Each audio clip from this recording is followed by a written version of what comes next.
AyinBase 14, even though we went into yesterday, but we need that as an introduction for what we're going to be what follows.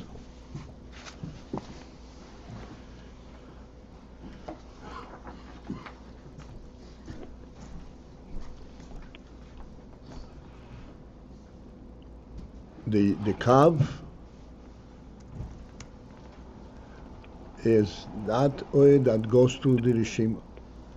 Therefore, it goes through the hagbolas that are affected by the tzimtzum. Nevertheless, there's a very special aspect in the kav, in that it is not drawn from the rishima itself. It is drawn from the oil reserve that precedes the tzimtzum, and it is connected to that oil. This is where it's drawn from, even though it goes through a limiting factor in the rishima. But in essence, it is connected to the oil reserve. Umemele, at the end of that first line, umemele, and therefore, as a result, harei hu me'ein ho'erin sof shelifnei hatzimtzum. There's a certain similarity between the kav and the oirin sof shelifnei hatzimtzum. It's me'ein, of a similar quality of the oirin sof shelifnei hatzimtzum. V'hainu, and that is ma she-ha-kav hu gam kein b'bchinas ein sof. The principle that the kav is also b'bchinas ein sof, also has the b'china of ein sof.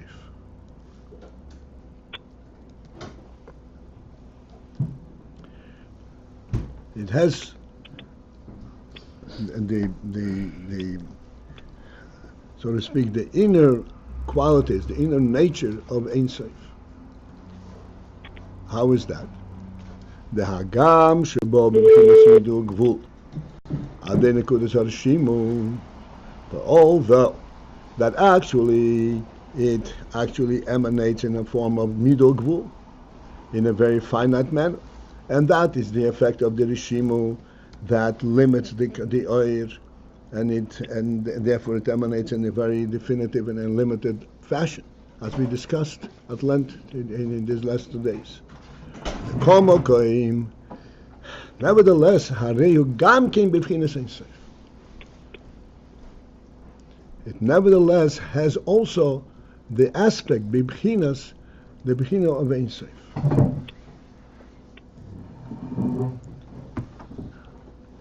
As we pointed out yesterday,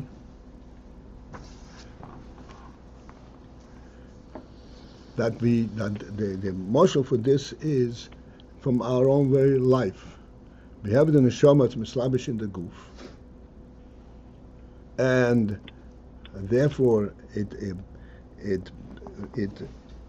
functions and it brings out very definitive and finite aspects, finite koiches, and it's mislabish in every organ, according to its design, according to its requirement. The hand has the koyach that's suitable for the hand, and the foot has a koyach, and the brain has a koyach, so that an element of the neshama that's suitable for the brain. Very, very different. Throughout this entire examination, there is always an element of Ein Sof, an element of the essence of the neshama in it. As we see from the fact, like we said, that in the hand there is a very finite koyach that activates and gives life to the hand. This life is limitless. Should the hand be shown hurt, this life is not hurt. And it's not hurt to such an extent that this life will then bring about the curation, the healing of that damage. And even while the damage is still persistent, that life has not been affected. because it has a quality of Ein Sof. It is not dependent on the keli in which it is contained. It is a truth in and of itself.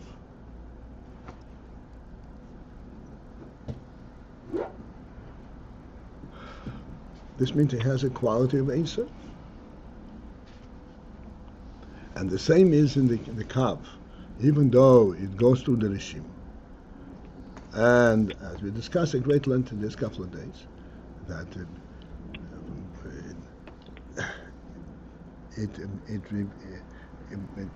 the Rishimo there is the union of the truth that it represents. But it is in a very definitive manner, devoid of oir. It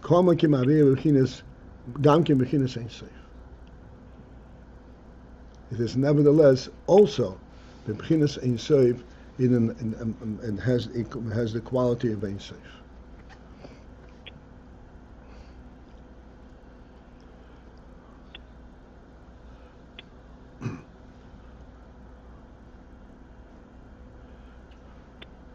The principle of the Rishimo, that is the limiting factor, and the oir that comes to illuminate the Rishimo, the principle of Hagbala and Ein Sof.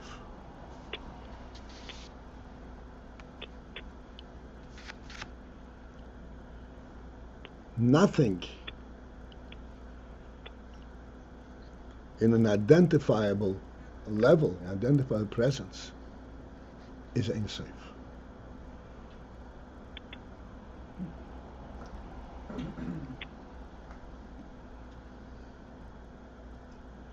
Ein Sof is exclusively that which emanates from the Etzem.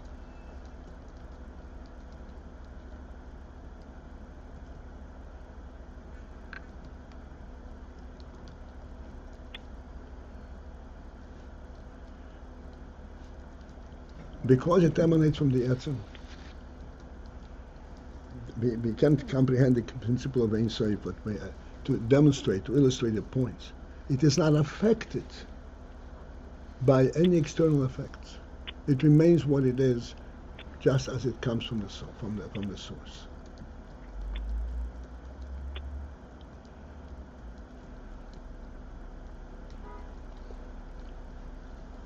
Because its presence is not dependent on its existence. It's dependent on the source from which it emanates. And that gets rejuvenated all the time. Never gets old, never gets tired. This chayas is representative of its source, to which it's connected. This is the pshat. The Rishimu, this is a definitive presence that lacks the union of Ein Sof. Because anything that has a presence is by definition not Ein Sof. The oir is connected to the source, and that's the only way that it exists, because it's connected to the Ein Sof, and therefore it had to the source. Therefore, it maintains. It still represents the b'china of Ein Sof.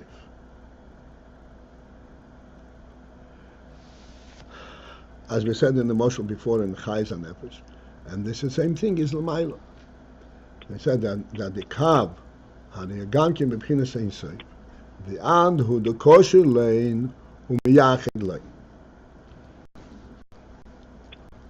This is, it says in Zohar in Pesach that there are 10 spheres, 10 distinct spheres. Each one has its own, so to speak, its own nature. Chochmah, Bina, Das, and so forth.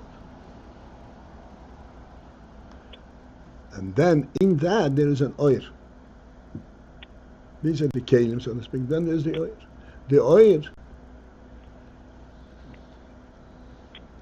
illuminates and goes through all of these 10 spheres. And the kosher lane v'yachid lane. you bind them together and you unite them together. Even though they are quite different natures. V'chol ha'hiskalelus ha'hafochim. All interrelationships, inter-inclusions of hafochim, of opposites, hu alidei hakav, is through the kav. Chesed and Gvura can absolutely coexist because of the presence of the kav, even though they're, by definition, opposites. And the kav unites all the hafochim. Shezehu hepech inyan ha-hagbola.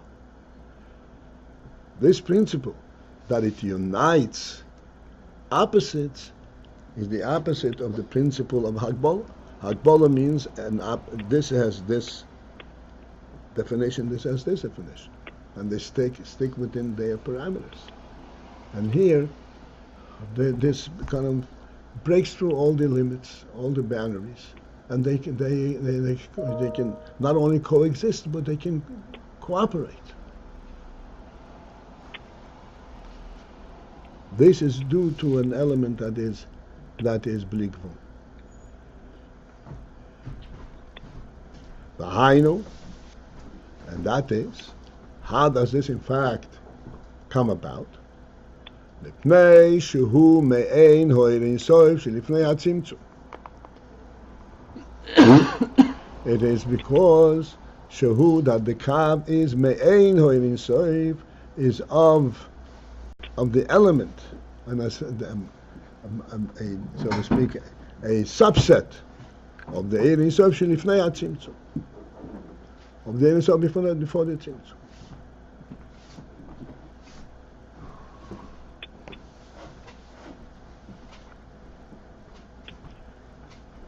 As we have discussed, I believe sufficiently, but just one of them. Oy Shelifnei HaTzimtzum does not have a presence. Oy Shelifnei HaTzimtzum is the oil that represents the etzem. And it's a direct flow from the etzem. Das meint oil shelifnei hatzimtzum.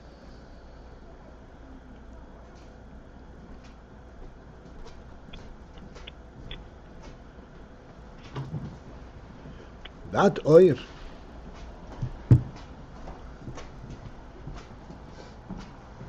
does not need to be substantiated, does not need to be explained how come it's there, because it is representative of the Ein Sof itself, of the Atzos.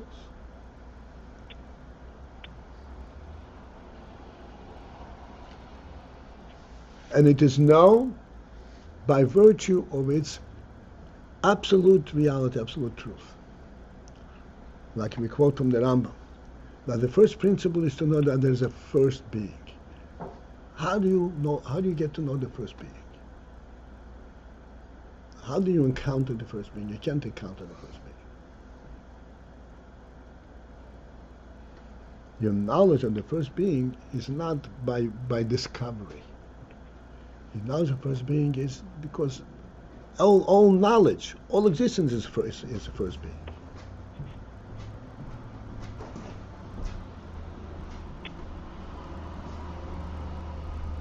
Discovery is when you have several options. First being does not have multiple options. You don't find it out by a process of elimination. You know it directly.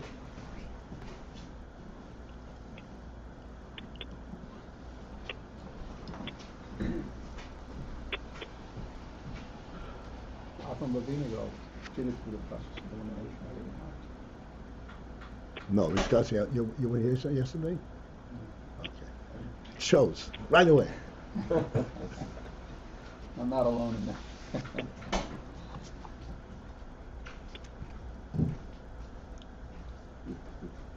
Avraham Avinu did not do it by practice of elimination. Total misunderstanding. This is not how Avraham Avinu follow? What path Avraham Avinu follow? Like it was mentioned when the Medrash says Avraham Avinu thought maybe it's the sun, but then the sun set, so he knew it's not the sun. That's a process of revelation. If the sun sets, why is it? What's wrong with that? So the sun has its turf, it rules by day, and the moon rules by night, like all the pagans in his days said. There are multiple gods, multiple forces. So why is that a process of elimination? How did he eliminate the sun from being a god?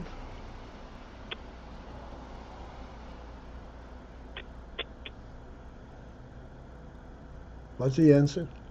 Avraham knew what he's looking for.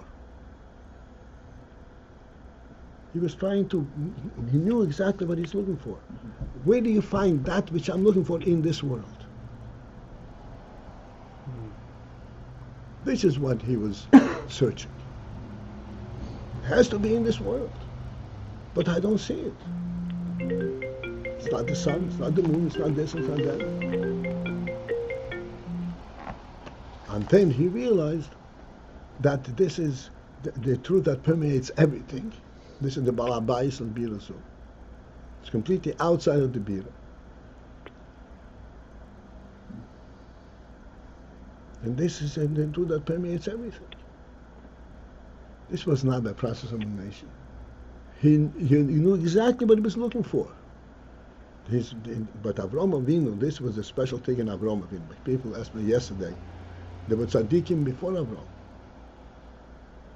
So what was different? What was the difference? The difference is they did not correlate it to the world. They didn't care about the world. They existed in their own Ruchnistic perception, and they were satisfied with that. Avraham Avinu was not satisfied with that. Why? Because he felt he has a mission. He has to show it to the world. That's when he got this challenge. How do you show this to the world?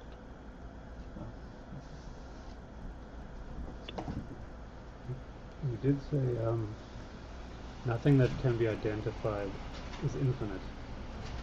So what was the nature of his looking to correlate? What is it? The sun? What is he? That was exactly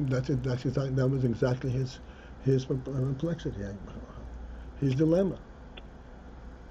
It cannot be a world. It cannot be a world without the master of the world, and yet the world is so finite. There is no place for an infinite.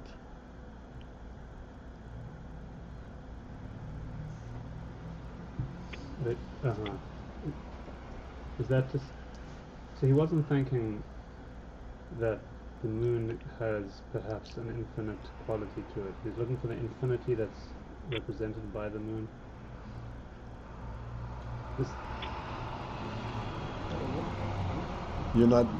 He was looking for that which will satisfy his perception that there is an infinite. Right, and we said there's nothing that can be identified. So then he was looking. He says, maybe it's the moon, maybe it's the sun, and then he eliminated that from being infinite. Not eliminate from the truth. He knew what he was looking for, but he hasn't found it. Is that okay? So is that to say? I mean, it just sounds like he had the assumption that he could identify something in the world that would be infinite. That's what it sounds. He did not. No. I mean, he didn't have any assumptions. He didn't know what to make of it. He knew this is the truth, and he doesn't see it in the world. How can it be? Until he came with his profound insight, to understand that this infinity remains infinite while it is in the world. It doesn't become worldly.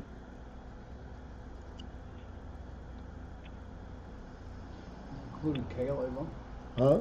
Kale Elam, that's a profound insight.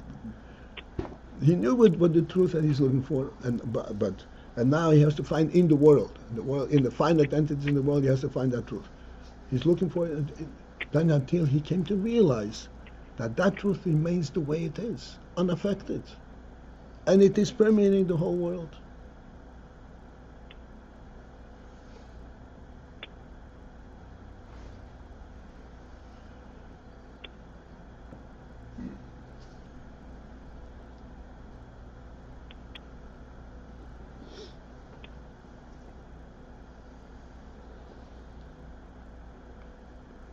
Hmm. Uh-huh.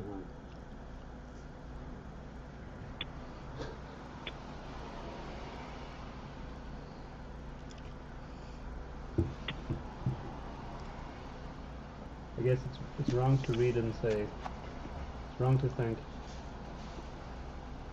he looks to the moon and says maybe this is it. It's not, that was not his.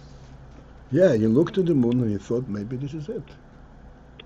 Does he not know that? Because you see that the moon illuminates the whole world. The sun, first of all.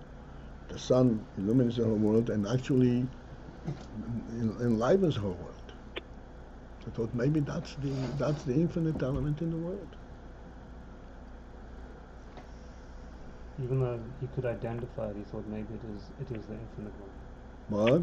Even though he could identify it, we're just saying anything you can identify is not the infinite. But here, this is what we found out after Avram's okay. challenge. After he Path. opened our eyes to it. He went to that path. Yes. And then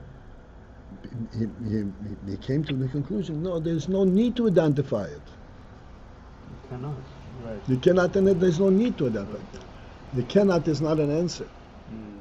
So if you cannot, so where is it? How do I have it? There's no need to identify it.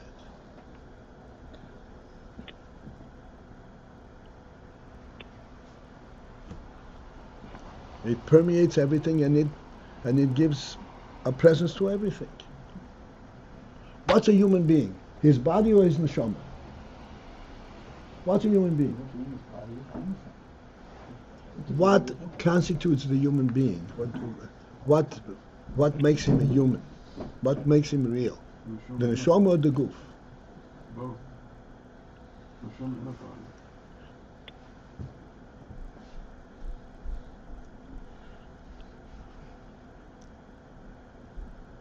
Okay, I understand the answer, and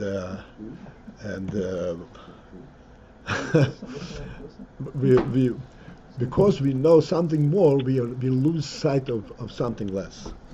The reason that body and neshama together is because God gives it a value, a mission, a function. Without that, goof is nothing.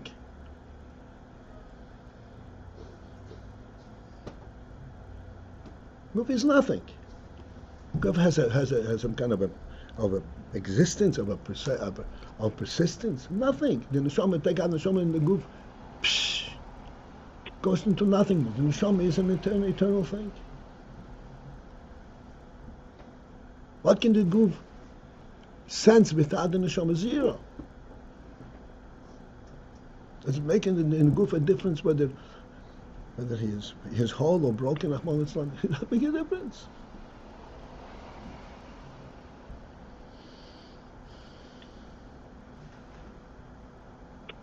Because we know that a human being is a goof and neshama, because that's by godly definition, because of the godly mission. This is what Avram says. No, it has to be in the world, but that's an additional lineage. But mitzad the mitzias of the world, the neshama is the reality of the human being, not the goof. The goof is what enables the neshama to function in the world. That's all. But effectively, it's a neshama. That's what the human being is. And this is what Avram has realized. You don't need to identify that Ein Sof quality. That is the reality of the world itself. This is the life of the world.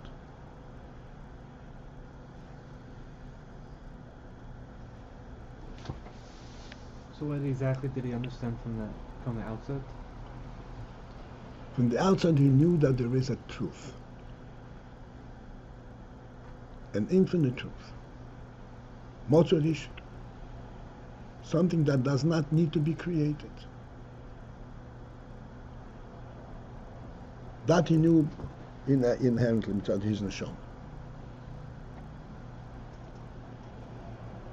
And therefore he knew, and By extension, if he sees a world, that's what the world represents. And he's looking in the world he can't correlate it to. Until he realized that the correlation is that this is what makes the world live.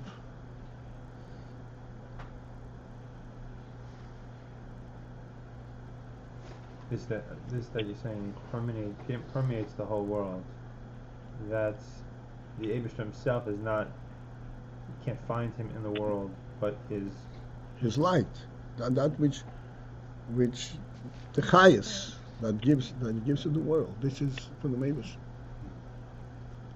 This is Bli Gvul.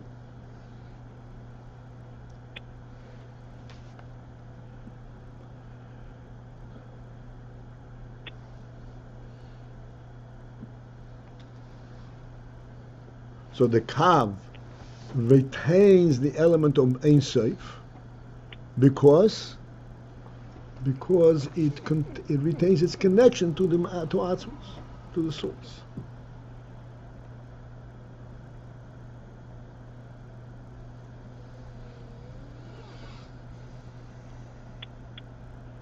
Right, I guess we'll interrupt here. Thank you, Paltiel. Have a good day. This will be for today. It